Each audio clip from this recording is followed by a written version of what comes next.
Special greetings for the month of January, the month of Tapasya,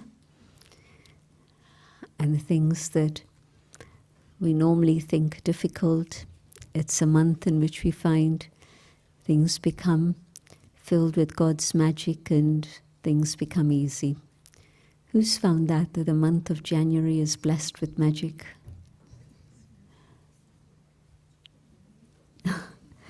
Any new plan for service that emerges in January? And you know that Baba's going to make it happen more than you ever could have imagined. Any personal determined thought for transformation?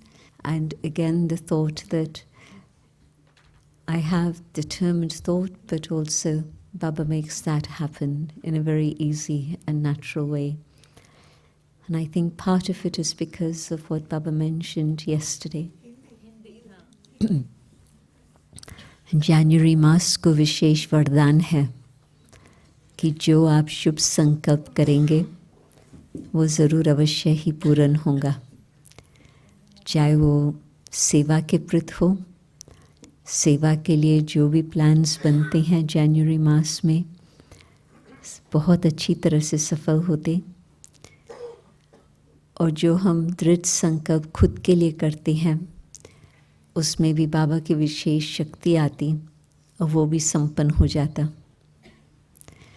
ये मैंने 1969 से ही देखा, क्योंकि ओम प्रकाश भाई ने इंदौर में centre नहीं था, जबलपुर जो मध्य प्रदेश का है, तो वो वहाँ जबलपुर में थे। तो वो बाबा के पास गए साकार में और कहा कि जनवरी मास में हम एंड ऑफ जनवरी के लिए, उन्होंने कहा कि हमारा संकल्प है कि हम कुछ वहाँ सेवाएं शुरू करें। तो बाबा ने तो तुरंत हाँ कहा। फिर जब बाबा अव्यक्त हो गए तो फिर बाबा के पास प्रश्न गया, क्योंकि कईयों ने कहा था कि अभी तो बाबा अव्यक्त हो गए तो अभी तो कुछ और सेवाएं नहीं होने वाली है, अभी तो जैसे बाबा कर्मातीत हो गए, हमें भी अभी पुरुषार्थ करके तपस्या करके कर्मातीत होना है ताकि हम सब घर चले। तो उन्होंने एक ग्रुप था समर्पित बहनों का जिन्हों को ये संकल्प था।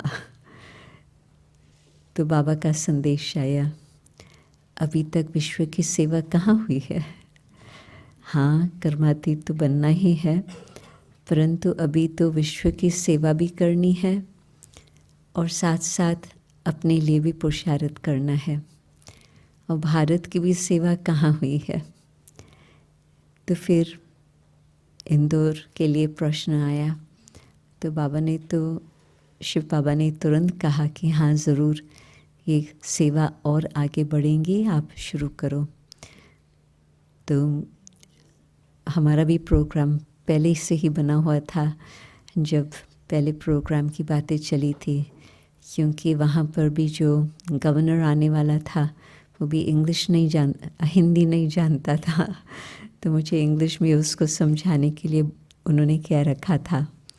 तो फिर जब मैं भी वहाँ पहुँची, मैं तो एक ही रात रही, परंतु उन्होंने अनाउंस किया दूसरे दिन के लिए कि योग शिविर होगा। तो योग शिविर में तुरंत ही 300 लोग आ गए। भारत में योग शिविर करो कोर्स के लिए जैसे 50 आएंगे, 60 आएंगे, सब बहुत खुश होते थे 50-60 में, परंतु इंदौर में तुरंत ही 300 लोग आ गए। और फिर उसके बाद तो इंदौर की सेवाएं तो बढ़ते बढ़ते बहुत अच्छी तरह से आगे बढ़ चुकी है। तो ये फर्स्ट प्रोग्राम था मेरा अनुभव कि शुरू करो जनवरी मास में और वो बहुत अच्छी सफलतापूर्वक होगा।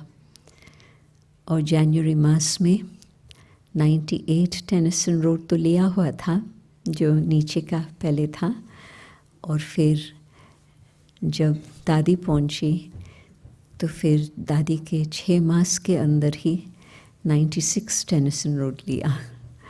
दादी के आने पर छिम हो गई। सब कुछ बहुत अच्छी तरह से आगे बहुत जल्दी फास्ट बढ़ता गया।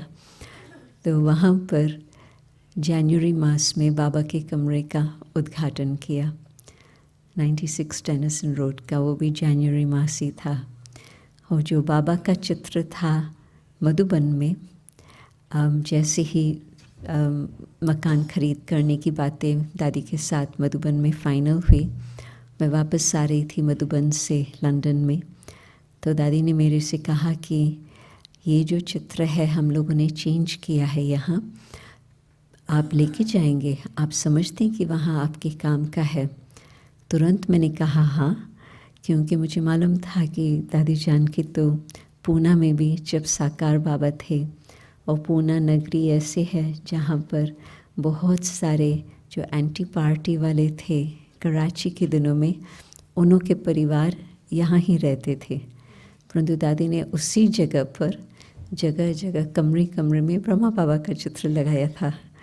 तो और स्थानों पर बहुत कम लगाते थे बाबा का चित्र, क्योंकि बहुत क्वेश्चंस उठते थे। तो मैंने कहा दादी आपको तो मालूम है कि दादी तो हमेशा बाबा का चित्र सामने ही रखती, तो दादी ज़रूर रखेंगी, और ये जो नया मकान है उसमें हम बाबा का कमरा ज़रूर बनाएंगे। तो दिस इज़ जनवरी 1975। और अप्रैल 1974 जब बाबा दादी को छुट्टी दे रहे थे लंदन आने के लिए, बाबा ने बहुत डिटेल में बताया था कि वहाँ किस तरह से सेवा होंगी। तो दादी ने प्रश्न पूछा, बाबा मुझे उत्तर कैसे मिलेगा बाबा से, क्योंकि यहाँ तो बाबा से हम पूछ लेते हैं। हम बैठे थे बाबा के कमरे में, बाबा का कमरा छोटा ही था, परंतु सिर्फ दादियाँ और कुछ बड़े भाई थे, और मुझे भी दादी के साथ आना था, तो मैं भी वहीं थी। तो बाबा गद्दी पर, जो अभी भी गद्दी होती है ना बाबा की, बाबा गद्दी पर थे, हम सब ऐसे बाबा के आजू बाजू बैठे थे।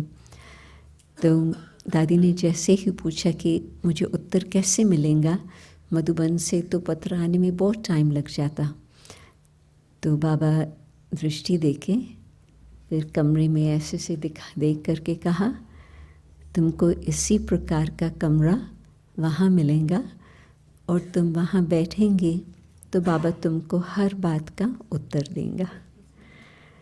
तो हम लोगों को मालूम भी नहीं कि कोई मकान मिलेगा, ये भी मालूम नहीं कि वही ट्रांसलाइट आकर के आबू की पहुँचेंगी। तो बाबा की कमाल, सचमुच में कई बातों में अनुभव है बाबा कैसे त्रिकालदर्शी है, पहले से ही जानते हैं, बता भी देते हैं, और कई बारी फिर उसके लिए तैयारी भी करा लेते हैं। कदम कदम पर आप सोचो कि विदेश की सेवाएं, सारी विश्व की सेवाएं किस प्रकार से रही है। ब्रह्मा बाबा अव्यक्त एंजल बन करके कईयों की बुद्धि को टच किया, और सारी विश्व की सेवा फिर उस आधार पर चली।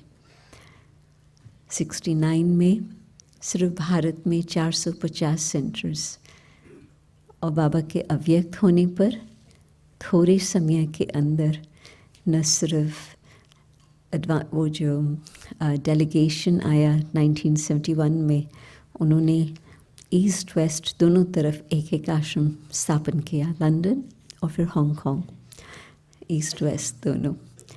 फिर उसके बाद तो जैसे ही दादी पहुंची, फिर तो बहुत फास्ट स्पीड से अनेक स्थान खुलते गए। तो कहने का मतलब कि बाबा ने चित्र के लिए भी कहा, जैसे कि यही कमरा इसी प्रकार से आपको वहाँ मिलेगा। तो बाबा विश्व के प्लान को तो जानते हैं। मुझे याद है टेनिसन रोड में जब अभी तक दूसरा मकान भी नहीं मिला था, छोटा सा ही स्थान था, तो एक विदेशी भाई आया था कोर्स के लिए, उसका पोजीशन कुछ हाई पोजीशन थी। तो उन्होंने कहा कि आप लोग बता रहे हो विश्व परिवर्तन की बातें, आपके पास क्या प्लान है कि विश्व में संदेश कैसे पहुंचेगा। तो दादी से ही प्रश्न पूछ रहा था।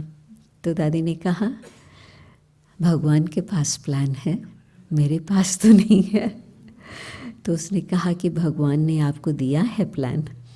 तो दादी कहती वो समय समय पर खुलता जाएगा। तो वो विश्वास ही न करे कि हाँ कोई विश्व की सेवा इस आधार पर होगी कि धीरे धीरे प्लान खुलता जाएगा। क्योंकि कोई भी कंपनी होती लौकिक हिसाब से तो कोई तो पहले दिनों में 5 साल का प्लान बनाते थे। गवर्नमेंट्स भी 5 साल का प्लान बनाती। अभी गवर्नमेंट्स 1 मास का भी प्लान बना सकते हैं। और जो लौकिक कंपनीज है 5 साल का तो कोई नहीं प्लान बनाता आज का। 1 मास के अंदर भी उथल पाथल कितनी हो जाती है, क्या से क्या बन जाता। तो कोई ऐसे तो प्लान कुछ बना ही नहीं सकते। तो आज जब बाबा ने कहा कि लोग तो घबराए हुए हैं, डरे हुए हैं और आगे क्या होगा, परंतु आप लोगों को तो मालूम है हर बात के लिए कि क्या होने वाला है।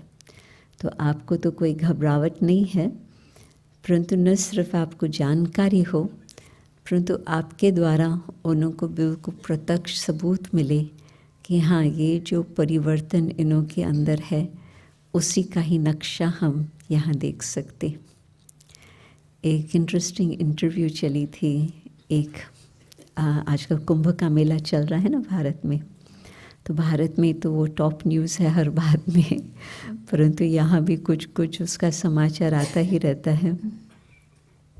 तो एक छोटा सा क्लिप आया, उसमें एक साध्वी, उसको साध्वी कहेंगे, माता है। और मैंने तो कभी उसका देखा नहीं था, सुना नहीं था, परंतु वो भी शायद कुछ प्रसिद्ध है भारत में। तो उससे पूछा गया कि आप क्या कह रहे हो, कलयुग को अब कितना समय लगेगा। किसने ये देखी है क्लिप? हाँ, कईयों ने देखी है। तो माता से पूछते हैं कि कलयुग अब कितना समय चलेगा। तो कहती है बस कलयुग की तो अंतिम चरण है। तो इंटरव्यू पूछता है, पुश कर रहा था और पूछता था फिर, परंतु शास्त्रों ने तो बताया है कि कलयुग में तो अर्जुन हजारों वर्ष है। कहती है नहीं नहीं नहीं नहीं, कलयुग की समाप्ति होने वाली है। कब समाप्ति होंगी? बस जल्दी में ही होंगी। नहीं, आप हमको डेट बताओ कब समाप्ति होंगी। कहती है बस 2030 के अंदर सब कुछ समाप्त हो जाएगा। ये श्रीमत नहीं कह रही है परंतु उस माता का विचार कहाँ से उसको ये संकल्प आया मुझे नहीं मालूम। परंतु फिर दूसरी बात उससे पूछता है कि आप कह रहे हो कि सत्युग आने वाला है, सत्युग का तो कुछ नज़ारा तैयार ही नहीं है। कहती है ब्रह्मांड में सत्युग तैयार है, ब्रह्मांड से उसको नीचे आने में बस क्या देर होगी। ब्रह्मांड में सत्युग तैयार है। तो मैं कहानी आप लोगों को क्यों सुना रही हूँ, इसीलिए कि बाबा जो कहते हैं पहले नक्शा आपके सामने आए, मेरा स्वरूप सत्युग का क्या होगा, सत्युग का आपसी व्यवहार किस प्रकार से होगा, आपके पास वो क्लियर नक्शा होगा तो फिर आप पुरुषार्थ करके उस बात को प्रैक्टिकल स्वरूप दे सकेंगे। आपको देख करके उन्हों को पता चले कि हाँ सत्य कोई दूर नहीं। तो ब्रह्मा बाबा को जैसे ही फर्स्ट साक्षात्कार हुआ शिव बाबा का, विष्णु चतुर्भुज का, तो बाबा की बुद्धि की कमाल है।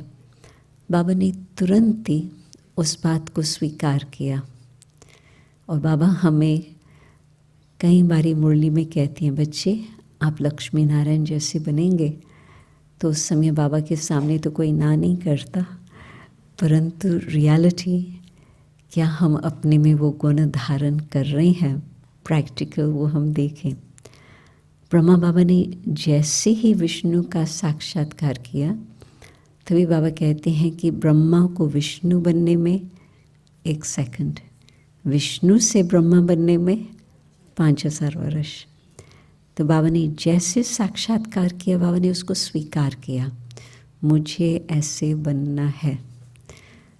और बाबा हमें कहता है, आज भी कहा कि अब जो फरिश्ता होगा वही फिर सतयुग में देवता बनेगा। तो बाबा हम सबको टाइटल दे रही हैं फरिश्तेपन का। क्या हमारे अंदर वो क्वालिफिकेशंस है? हमने दिल से स्वीकार किया है कि हमें ऐसे ही बनना है, या स्वीकार ही नहीं किया? पहले दिल माने, फिर कार्य व्यवहार में भी वो फ़र्क आता जाए। तो अब हम देखें कि कहाँ तक हम ब्रह्मा बाबा को सामने रखकर उसके कदमों में फॉलो कर रहे हैं। एक तो बाबा का पूर्ण निश्चय, एक धक से। बाबा को टाइम नहीं लगा, पता नहीं मैं बनूंगा, पता नहीं बनूंगा या नहीं बनूंगा। बाबा ने व्यर्थ संकल्पों में समय वेस्ट नहीं किया। साक्षात्कार हुआ और दिल ने माना, स्वीकार किया कि मुझे ये बनना है। और फिर बाबा में कोई पुरुषार्थी जीवन नहीं नजर आती थी।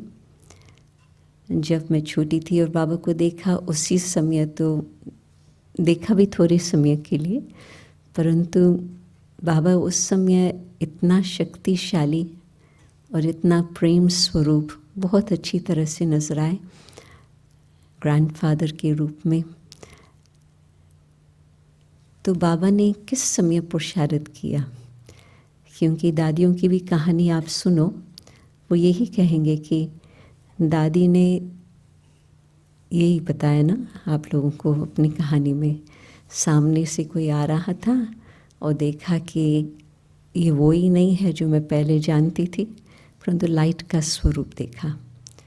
तो जो ये देख करके तुरंत दिल माने परिवर्तन हो जाए, बाबा ने ऐसे ही किया। और फिर मैं समझती नेक्स्ट दादियों ने किया।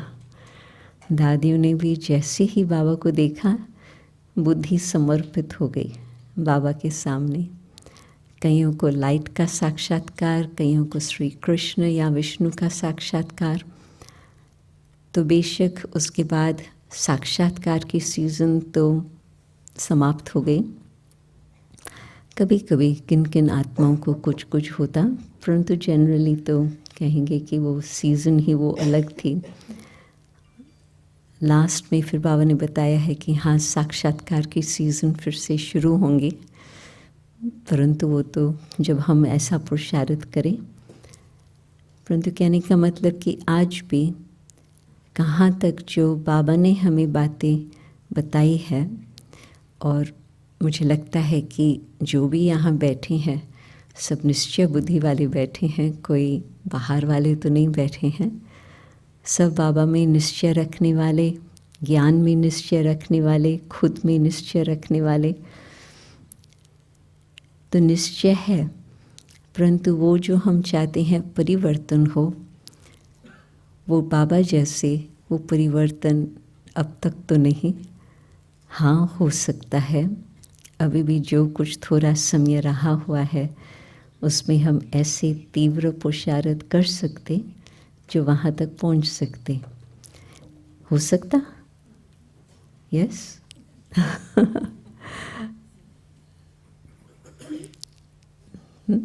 यस।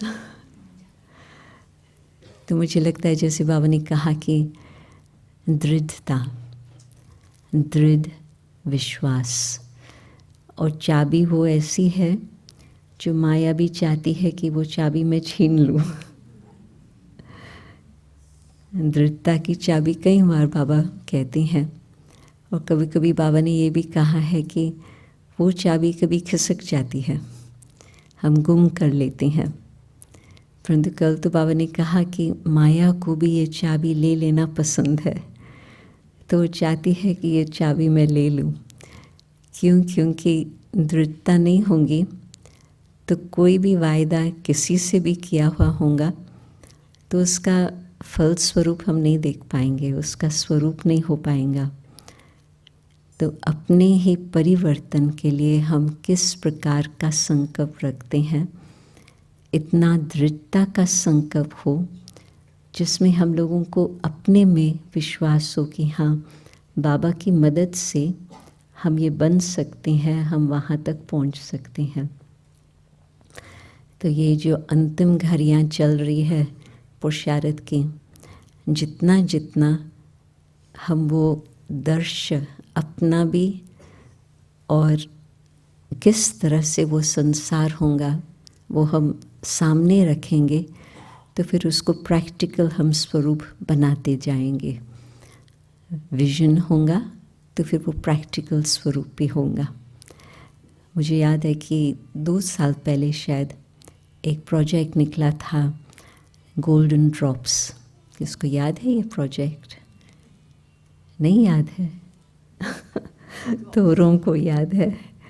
तो वो प्रोजेक्ट यही था, हॉलैंड, कनाडा और भी कई स्थानों से एक छोटा ग्रुप था जिन्होंने सारी तैयारी करके विश्व भर में भेजा था। तो आप लोगों को समाचार तो मिला ही होगा उन दिनों में, परंतु उनका ये था कि आप यही विजुलाइज करो कि स्वर्ग किस प्रकार से होगा और वो स्वर्ग की सीन आप अभी वर्णन करो कि वो कैसे होगा। तो कईयों ने बहुत अच्छे अच्छे अनुभव भेजे थे। मेडिटेशन के हिसाब से ही, आप टेलीविज़न के हिसाब में वो क्या दिखाते हैं वो अलग, परंतु ज्ञान के योग के हिसाब से क्या हम समझते। तो आप सोचो कि जिस समय तपस्या ऐसी थी जबकि कुछ उसका स्वरूप ही नहीं नज़र था, बाबा स्वर्ग आ रहा है ये बता रहे हैं, और बाबा ये भी बता रहे हैं कि शिव बाबा के साथ सर्व संबंध हमारे हैं और तपस्या कर रहे हैं, परंतु बाहर में एंटी पार्टी का घमसान चल रहा है और फिर बाद में तो बिल्कुल खूनी नाहिक खेल का, रथ की नदियों का खेल चल रहा है, वो चल रहा है। परंतु उन्हों की तपस्या तब तक इतनी मजबूत हो गई थी जो बस उन्हों के आँखों के सामने बाबा, मम्मा और स्वर्ग, कुछ और बातें उन्हों को हिलाने वाली नहीं आई। उन्हों की योग शक्ति इतनी, बाबा ने कहा था उन्हों को, आप ऐसे साइलेंस शक्ति अपने में धारण करो जो किसकी नज़र भी न पड़े। यहाँ कुंज भवन को मैंने देखा है, वो उस समय तो पहले तो स्कूल था, फिर बाबा ने जब लिया तो बाबा का स्थान बना, अभी फिर वापस स्कूल बन गया है। परंतु बगीचा बड़ा मकान, 60 बहनें वहाँ रहे और सारी लाइन में ऐसे ही अच्छे अच्छे मकान। तो बहनों ने पहले जब कहा कि बाबा हम यहाँ रहते हैं परंतु यहाँ इस तरह से घमसान है, हम क्या करें, तो बाबा का एक ही उत्तर था, साइलेंस शक्ति। आप जितना साइलेंस शक्ति का अनुभव करेंगे, कोई भी यहाँ दूर से भी नहीं आएगा, नज़दीक ही नहीं आएगा, दूर से ही उन्हों को साइलेंस शक्ति ऐसे अनुभव होंगी जो चला जाएगा और किसी का सिर का एक बाल भी टेढ़ा नहीं होगा। बाबा की गारंटी, एक तरफ बाबा की गारंटी, परंतु दूसरी तरफ बच्चों की रिस्पॉन्सिबिलिटी। आप ऐसे साइलेंस शक्ति को जमा करो जो आपकी सेफ्टी रहे। तो आज बाबा भी हमें कह रहे हैं, आप अपना फरिश्ता रूप धारण करो ताकि फिर कुछ भी संसार की बातें हो, आपके ऊपर उसका प्रभाव न पड़े। अभी लॉस एंजलिस की कहानी तो आप सबको मालूम है, गीता बहन ने ये बात बताई है जो लॉस एंजलिस में रहती। तो उसने ये बात बताई है कि ये जो कहावत है ना, बिल्ली के पुंगरे आग में भी भट्ठी में बच के रहे, तो कहती है ये शायद लॉस एंजलिस की कहानी है, क्योंकि जहाँ जहाँ बाबा के घर हैं आग नज़दीक आ रही है परंतु वहाँ तक नहीं पहुँची है। तो बाबा के आस्थान सेफ। और फिर कई परिवार है, उन्हों के मकान चले गए, परंतु फिर भी बाबा के सहारे वो कहाँ न कहाँ उन्हों को भी ठिकाना मिल गया। आप सोचो कि कई रिहर्सल्स देख ही रहे हैं और बाबा ने ये भी कहा था कि कोई घड़ी ऐसे आएंगे जो लगेगा कि बस विश्व में शांति आ गई। तो अभी एग्रीमेंट हुई है और लगता है कि कुछ शांति आ गई, परंतु बाहर वाले भी कहते हैं, परंतु बाबा ने भी कहा है कि शांति कोई ज़्यादा समय चलने वाली नहीं है। सबको थोड़ा सा दिलासा मिल रहा है, हाँ सब ठीक है, सब ठीक है, बट रियलिटी है कि जो कॉन्फ्लिक्ट के कारण है वो तो बदलते नहीं है। तो वो जो मनुष्य के मन में भावनाएं हैं वो तो चेंज नहीं हुई है। तभी जो लगता है ठीक है, आगे चल करके देखेंगे। तो हमें क्या सोचना है? हमें तो फरिश्ता स्वरूप धारण करना है। न्यारे भी हैं परंतु साथ साथ सबके प्यारे हैं। सबके प्यारे मीन्स जो कल बाबा ने कहा, हर आत्मा के प्रति अपनी शुभ भावना, शुभ कामना। हम आपको जानते हैं तो आपके लिए हमारी शुभ भावना है। कईयों को नहीं जानते हैं, उन्हों के लिए भी शुभ भावना।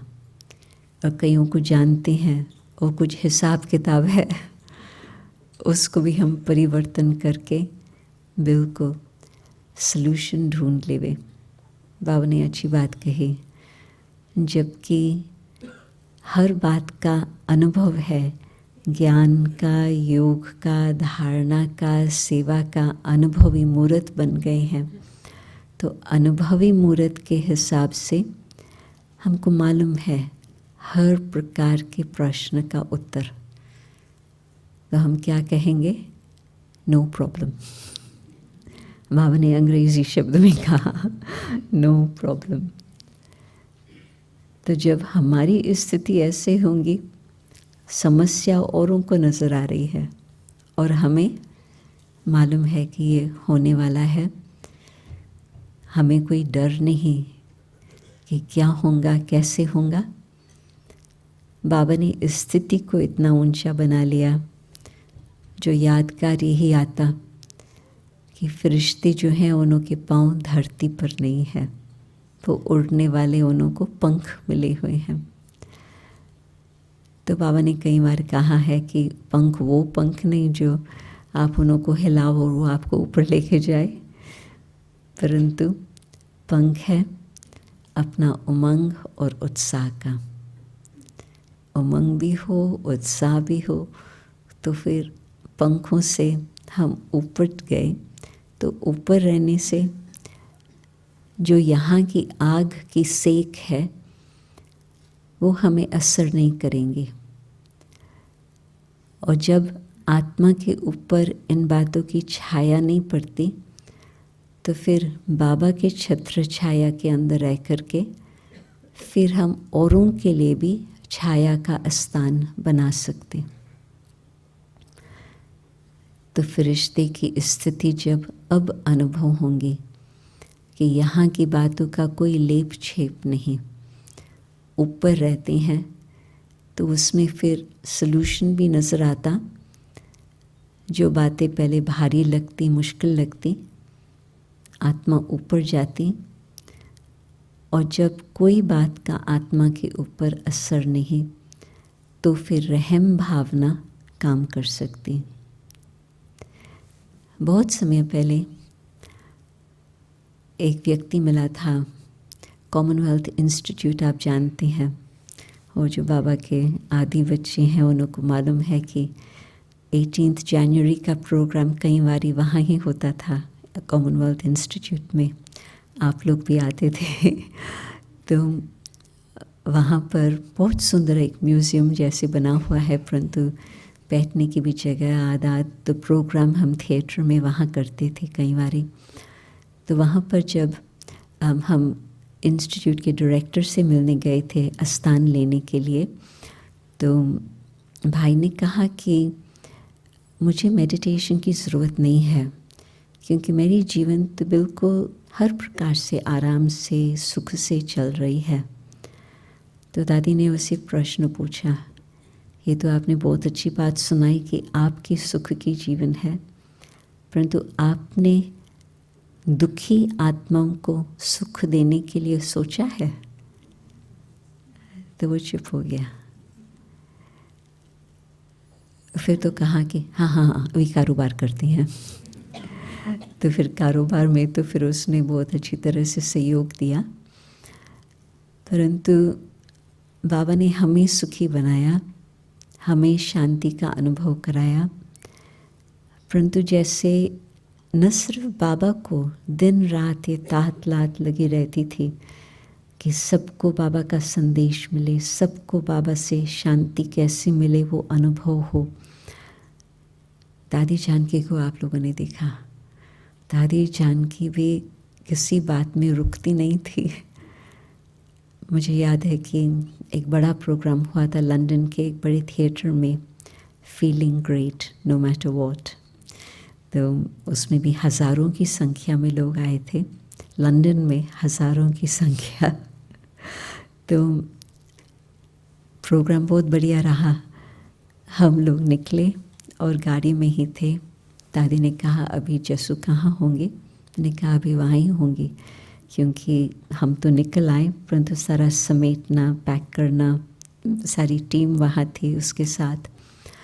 तो दादी ने कहा अच्छा उसको फ़ोन करके दियो। तो मैंने फ़ोन लगाया, तो हम लोग अभी तक घर नहीं पहुँचे हैं, जसू अभी तक वहाँ प्रोग्राम में बैठी है। तो दादी जसू बहन को कहती है कि प्रोग्राम तो बहुत बढ़िया था, स्टेज का सारा उसने किया था उस समय। तो पहले तो ये शब्द बहुत प्यार से दादी ने थैंक्स दिया कि बहुत प्रोग्राम तो बहुत बढ़िया रहा। फिर दादी ने कहा व्हाट्स नेक्स्ट? तो मैं भी हंस पड़ी और जस्सू भी हंस पड़ी। दादी अभी तक तो यहाँ ही समेटा नहीं है, घर ही नहीं आए हैं। तो कहती है कि ये तो हो गया ना, ये तो चलो बाकी जो कुछ है वो तो हो जाएगा, परंतु अभी से ही आप अपना मंथन शुरू करो कि और आगे क्या करना है। तो दादी न रुकती थी खुद, न और किसको रुकने देती थी, और आगे जो करना है जो करना है। तो वो कौन उसको प्रेरणा दे रहा था? बाप दादा। दादी ने जो साकार बाबा को भी देखा था, बाबा को रेस्ट का तो मालूम ही नहीं था, बाबा को सदा सेवा में ही रेस्ट अनुभव होती थी। तो बाबा यही कहते थे कि सतयुग में तो इतना समय तो रेस्ट मिलने वाला ही है, तो यहाँ जो कुछ कर सके अभी ही करने का मौका है। जो फिर अव्यक्त मूल्यों में बाबा ने उसकी अच्छी बहुत स्पष्टीकरण दी है कि जो बैंक है जमा करने का, संगम युग में ही वो समय है। तो अपनी हर घड़ी सफल होती रहे। जैसे बाबा न सिर्फ समर्पित हुए, परंतु उसके बाद भी हर घड़ी को बाबा सफल करते ही रहे। अपना श्वास, अपना संकल्प, अपना समय।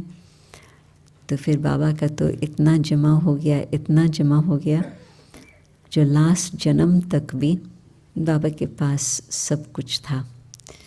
जो और लौकिक हिसाब से लोगों के पास नहीं था, वो बाबा के पास था। तो आप सोचो कि कितना जमा किया होगा संगम युग में, जिस आधार पर न सिर्फ नारायण बने, उसके बाद भी कितना जमा जो लास्ट जन्म तक भी वो चला। तो आज के पुरुषार्थ से खुद को पता चलता कि हमारा भविष्य क्या, परंतु भविष्य को सामने वो विजन रख करके उस अनुसार हम अभी भी अपना सब कुछ करें तो बहुत फ़ायदा हो सकता। तो 3 मुरलियाँ हमें मिली है 24 घंटों के अंदर। कल सवेरे की भी मुरली में साकार मुरली और अव्यक्त मुरली भी थी। कल दोपहर को भी मुरली मिली अव्यक्त, और आज तीसरी फिर सवेरे और अव्यक्त मुरली मिली। मुझे नहीं याद आता कि कोई ऐसा दिन आया है जो जिसमें 3 इकट्ठी हमें मिले इतना जल्दी जल्दी। तो एक एक मुरली को हज़म करना, उससे ताकत मिलती जाए। और जैसे आज बाबा ने कहा, न सिर्फ सुनने का आनंद हो, न सिर्फ बोलने का आनंद हो कि हाँ ये बात बहुत अच्छी लगी, परंतु वो हमारे जीवन का अनुभव हो। आप सोचो कि जो पुराने बैठे हैं या जो नए भी बैठे हैं, उन्हों को जब ये कोर्स किया होगा, कोर्स में आपके साथ कहीं और भी होंगे, चाहे 5 हो चाहे 10 हो, या ऑनलाइन वालों का तो ज़्यादा संख्या वाले होते थे, परंतु उसमें से कुछ 2 बज गए, कुछ 4 बज गए, 5 बज गए, बाकी तो सब हॉलिडे पर चले गए। परंतु आप क्यों बचे? मुझे लगता है कि उसका एक मुख्य कारण, जो ज्ञान आपने सुना, आपने उसका अभ्यास किया, और उस अभ्यास से आपको जो अनुभव हुआ, इस आधार पर आप यहाँ बैठे हैं। चाहे नए हैं चाहे पुराने हैं, सबके लिए ये बात होंगी। तो जो बाबा कह रहे थे आज की, जब तक अनुभव नहीं है किस बात का, कोई भी आपको हिला सकता और आपका विश्वास नीचे ऊपर भी कर सकता, परंतु आपको जिस बात का अनुभव होगा, आप कोई भी बात में हिलेंगे नहीं। आप कहेंगे नहीं, ये तो मेरे अनुभव की बात है। तो यदि मुझे आगे अपनी स्थिति को बिल्कुल एकाग्र रखना है, उस दिन बाबा ने कहा था, पहले तो अपने मन को एकाग्र बनाओ, फिर वो जो एकाग्रता की शक्ति होंगी, उस साइलेंस शक्ति से आप फरिश्ता बनेंगे। लास्ट वीक भी फरिश्ते की बात बाबा बता रहे थे कि एकाग्रता की शक्ति से आप फरिश्ता बनेंगे। तो एकाग्रता तक पहुंचने के लिए अभी का पुरुषार्थ, अभी का अभ्यास, परंतु स्थिति अनुभव के आधार से जल्दी एकाग्र हो सकती है। मन यहाँ वहाँ भटक रहा और आपको 1 सेकंड के लिए आत्म स्मृति का गहरा अनुभव कुछ हुआ,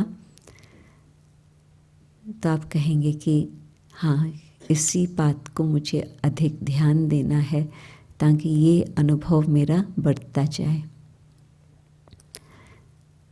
तो जैसे बाबा ने अपनी बुद्धि को बिल्कुल फिक्स कर लिया, मुझे शिव बाबा की श्रीमत को पालन करना है, उसी कार्य को ही मुझे आगे बढ़ाना है, सब आत्माओं का मुझे सहारा बन कर के उन्हों को मुक्ति, जीवन मुक्ति की राह दिखानी है। तो फॉलो फादर, जो काम बाबा ने किया, मुझे भी वही काम करना है। 100 वर्ष पहले बच्चे जो होते थे, वो बाप को देख देख करके वही काम करते थे, चाहे वो खेती का काम हो, बगीचे का काम हो, व्यापार का काम हो, बस ट्रेनिंग में नहीं जाते थे, उनको देख देख करके ही ट्रेनिंग मिलती थी। आज का ज़माना कुछ और हो गया, जब तक हाथ में डिग्री नहीं है, सर्टिफिकेट नहीं है, तब तक कुछ और आगे नहीं कर सकते। परंतु बाबा का वो ओरिजिनल रूप है कि पहले जैसे बच्चे बाप को देख करके करते थे तो सीख जाते थे, तो इसी तरह से हम भी बाबा को सामने रख करके सीखें और उस अनुसार करें। तो जो बाबा ने आज भी हमें होमवर्क दिया है, शुभ चिंतक और शुभ चिंतन।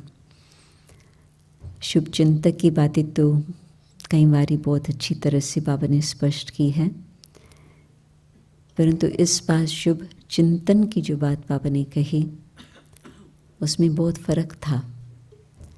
बहुत करके बाबा कहते हैं कि शुभ चिंतन ज्ञान का मनन चिंतन, और ये तो सही बात है।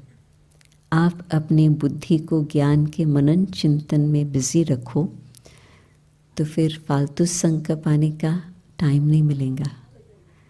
उस ज्ञान के मनन चिंतन में आपको वो खुशी, वो आनंद प्राप्त होगा।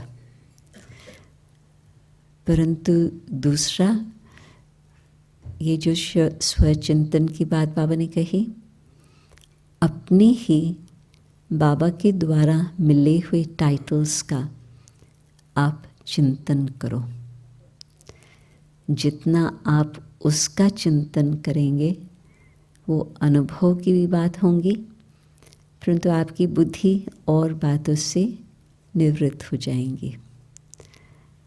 बाबा को एक सेकंड में ये नहीं भूलता था कि मैं शिव बाबा का बच्चा हूँ, शिव बाबा मेरा साथी है और मैं नारायण बनने वाला हूँ, चाहे कृष्ण बनने वाला हूँ। आपको याद होगा दादी कहानी सुनाती कि वो पास कर रही थी हिस्ट्री हॉल के बाजू से और अंदर झांक के देखा कि हिस्ट्री हॉल में क्या है, तो बाबा वहाँ खड़े थे और बाबा डांस कर रहे थे अकेला। हिस्ट्री हॉल में अकेला बाबा डांस कर रहे हैं। तो दादी को देख करके बाबा ने बुलाया तो कहा, मैं तो यही सोचता हूँ कि बस मैं तो कृष्ण बनने वाला हूँ। अभी 90 years old और वो सोचे कि बस मैं तो छोटा बच्चा हूँ, छोटा बच्चा बनने वाला हूँ। तो बाबा को वो भविष्य कभी भूलता नहीं था, बस मुझे तो यही बनना है। तो हमें भी, हम एक तो भगवान की ईश्वरीय संतान है। लोग ये शब्द कहते हैं परंतु अनुभव तो नहीं है ना कि भगवान माता पिता कैसे होता। और बाबा के बच्चों को ये अनुभव है कि वो माता पिता कैसे है। ज्ञान से पहले भी बहुतों को ये अनुभव है कि बाबा कैसे हमारी पालना करता रहा, हमारी रक्षा करता रहा। और ज्ञान की बात तो बाकी भी, बाबा हमारी रक्षा कर रहा, हमारी पालना कर रहा। तो जब ईश्वर के संतान है तो फिर तो कोई बात का फिक्र भी नहीं, वो खुशी, वो नशा और कोई प्रकार के व्यर्थ संकल्प की मार्जिन नहीं। और एक दिन में भी आप भिन्न भिन्न इस प्रकार का स्वचिंतन करो। आज की मुरली में बाबा ने हमें कौन से टाइटल्स दिए, तो आपकी जो खुशी होंगी, वो शक्ति होंगी, आपको बिल्कुल मजबूत बना लेंगे, जिसमें कोई भी बात आए आप हिलेंगे नहीं।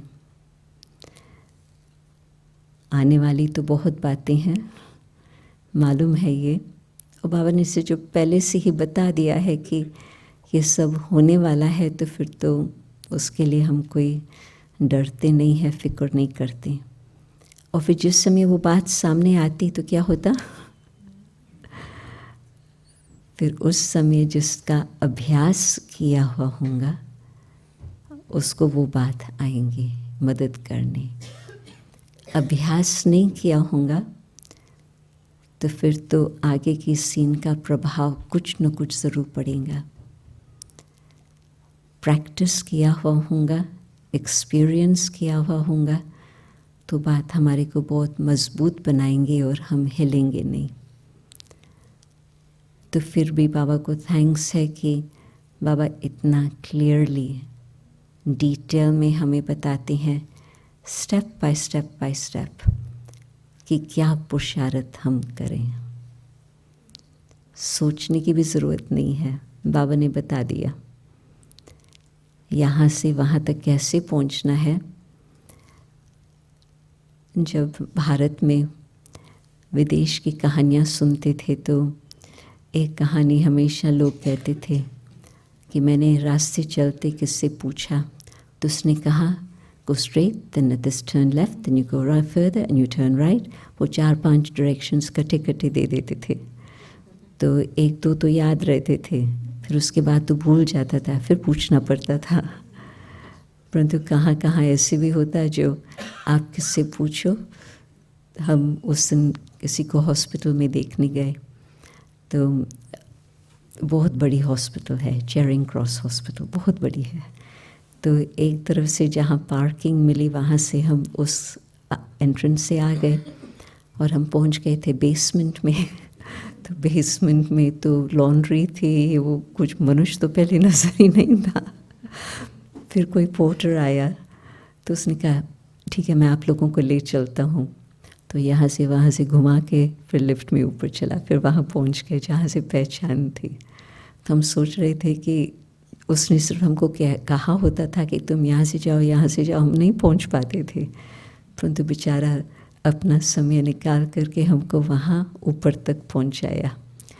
तो कहने का मतलब कि बाबा सिर्फ हमें बताते भी नहीं है, परंतु बाबा करके भी दिखाया है, और बाबा ने फिर हाथ पकड़ के हमें आगे लेके जा रहे हैं। एक इंटरेस्टिंग बात थी जो आजकल के मूल्यों में थी, साकार मूल्य में ही होंगी। बाबा ने कहा कि बच्चे गिरते हैं, फिर बाबा हिम्मत दिलाते हैं, फिर उठाते हैं, फिर बच्चे फिर गिरते हैं, फिर बाबा हिम्मत दे करके फिर आगे बढ़ाते हैं। तो न सिर्फ एक बारी की गिरने की बात, परंतु कई बच्चे बार बार गिरते तो भी बाबा नहीं छोड़ता। और यदि हम बाबा का हाथ पकड़ के चले तो गिरे भी नहीं, परंतु हाँ कहाँ कहाँ कभी छूट भी गया हो, गिर भी गया हो, तो भी बाबा नहीं छोड़ता। बाबा फिर भी मदद करने के लिए तैयार है। तो बाबा को थैंक्स देते रहें कि पहले भी मदद की है, अब भी मदद कर रहे हैं, और जो कुछ भी आगे होने वाला है बाबा की मदद हमारे साथ होंगी ही। विश्वास है ना? परंतु अपनी बुद्धि को सालम रखना होता। न सिर्फ ज्ञान का मनन चिंतन, परंतु आज जो बाबा ने एडिशन दिया है बिल्कुल अपने टाइटल्स का भी स्मृति। दो क्वेश्चन है दीदी, दो क्वेश्चंस हैं। एक तो आजकल आर्टिफिशियल इंटेलिजेंट का काफ़ी चल रहा है, एआई का, तो उसका गोल्डन एज में क्या रोल होगा? क्या वहाँ कंप्यूटर रोबोट सब होंगे? दूसरा कुंभ मेले के ऊपर जो आपने कहा, कुंभ मेले में बहुत सारे ऑर्गेनाइजेशन हैं जो भोजन भी खिलाते हैं, और बाबा कहते हैं ब्रह्मा भोजन से भी परिवर्तन होता है, तो हम सिर्फ एग्जीबिशन ही रखते हैं, भोजन वगैरह क्यों नहीं खिलाते?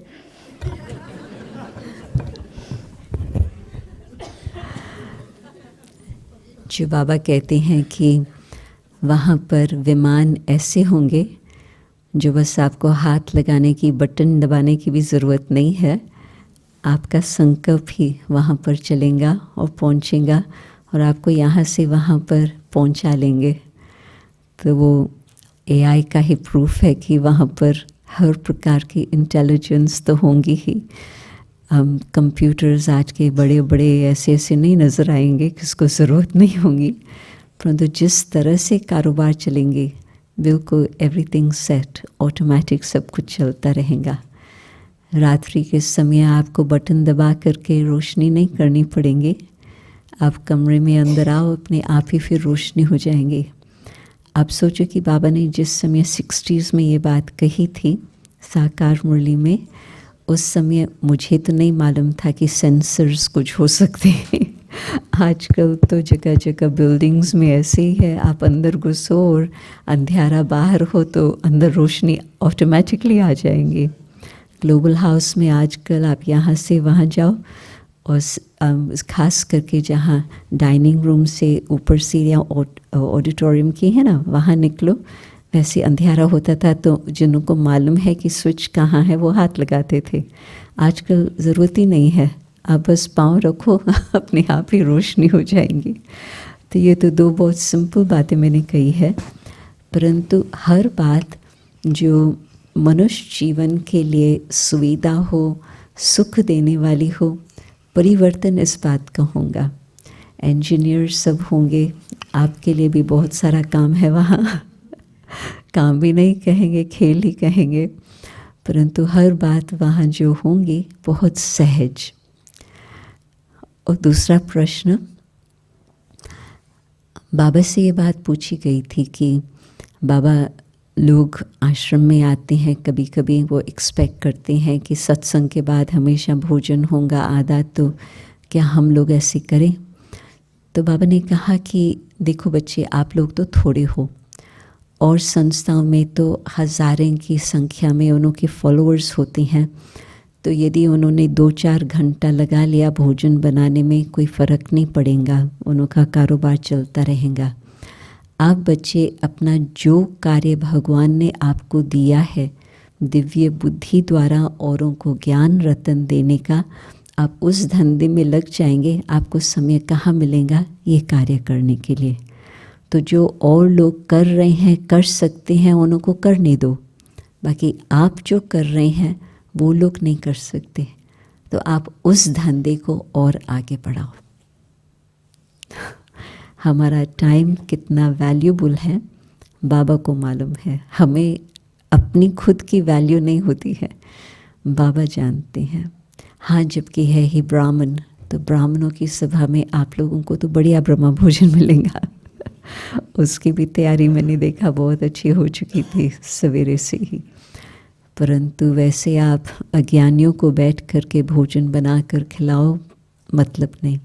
हाँ, जब ऐसी कोई कठिनाई का समय आए, जैसे फ्लड्स आए थे पूना में, अर्थक्वेक हुआ था, उस समय दादी खुद भंडारे में बैठ कर के खाना बना करके जिन्हों को ज़रूरत है, जो पहुँचते हैं या जो मांगते हैं, न सिर्फ उनको कच्ची दाल देंगे परंतु बना करके देंगे।